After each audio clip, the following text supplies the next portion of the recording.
Coach, congrats on the win. Wheeler head man Sean Birks with us here. Really opened things up as the game went along. How'd you get things going offensively? I thought we did a better job adjusting.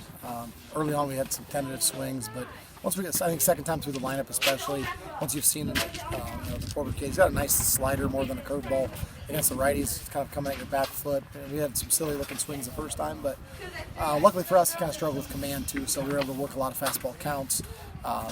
And then jump on it. I thought we did a nice job taking it opposite field.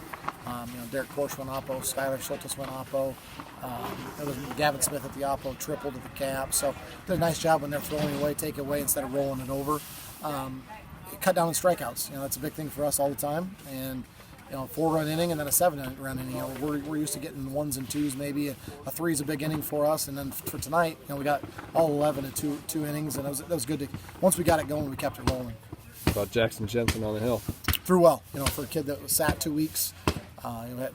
He's had some knee issues for the last couple of years here, and he's kind of been battling it. So he took a couple of weeks off, and he wanted to give it a go. He got the clearance on Monday. Threw pretty darn well over at Logan. He was pretty sharp, pretty efficient. I think he only had like 50-some pitches through 4 innings over there, and then had a rougher inning after that. We had a couple errors in the field behind him, but still, he threw well for us. Got the win with 65 pitches Monday. Kept him in check. We were keeping him under 90 tonight, so luckily we were able to just use him, for keeping him under 90 without using anyone else bullpen-wise.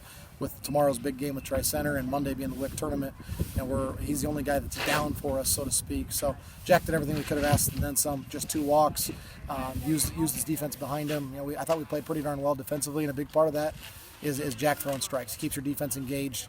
He had 16 pitches every inning and 18 in one. No innings where you throw 20 pitches. Nobody's falling asleep. Everybody's engaged. Get back in the dugout and pour on the runs, and we did a good job of that tonight. Yeah, there weren't a ton of opportunities to make big defensive plays with as many strikeouts as you had, but were there any plays that did stand out to you defensively? Oh, the double play up the middle where we had Marcus positioned up the middle. We've shifted a lot this year. We use a lot of our charts and stuff to try to move guys around. Once in a while you get burned by it. For the most part, though, it's helped us out really well. The kids know where to be. They know what to expect based on where we've put them. And Marcus was in great position. Stepped on the bag, threw the out to first. That saves on the pitch count, gets a little momentum rolling. We've done a nice job. In this week alone, in our victory versus Logan and victory tonight, we've had against Logan. I think we had 3 double plays, and tonight 1. Defensively. The other night we picked off 2 guys or threw out 2 guys, and tonight we threw 1 out. So anytime you're getting double plays, you're catching guys stealing, it really sparks your offense as well in my mind, and it gets you off the field a little quicker. How do you match up with Tri-Center tomorrow? I don't know who they're going to throw. They had a game tonight, so I don't know where they're at pitching wise. They're number 1. Is probably down for tomorrow. It looks like, I believe, based on statistics, I think he's their 1. So, our 1's down to Jack. So it'll come down to the next guys in the rotation. We had a 3-0 lead over at their place and 2 runners on in the first inning, and ended up only getting 3 runs on the night. We stranded like 11 guys or something awful over there. We've been emphasizing getting runners in.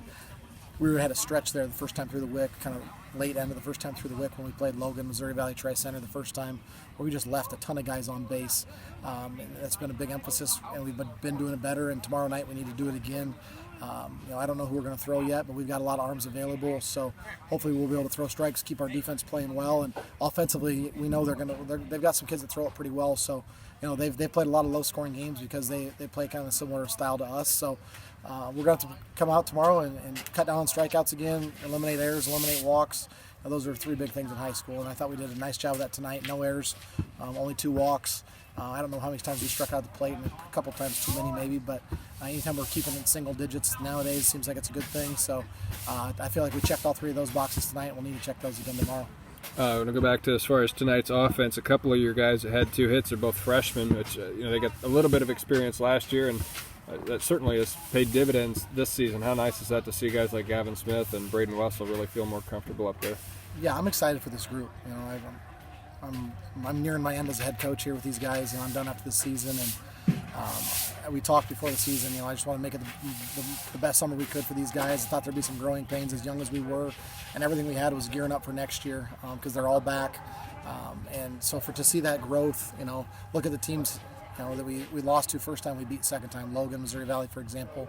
Avoca, we squeaked one out over there 2-1. Tonight we roll 11-1.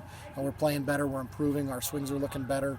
We're really coming together as a team. And Gavin and Braden are 2 examples of that. 2 freshmen that aren't scared of the moment by any means. But you go right on down our list. You look at tonight. We had Ethan Clucky, a sophomore catcher, struggled throwing the ball earlier in the year, and he throws out a state track kid taking second, the Cunningham kid. The other night, Braden Wessel, freshman, was a part of a couple double plays defensively. Joel Clucky, is a sophomore for us, does an outstanding job no matter where we ask him to play. There's a lot of young guys that I kind of forget how young they are at times because they've been so involved in baseball for a couple years, and I'm excited for their future.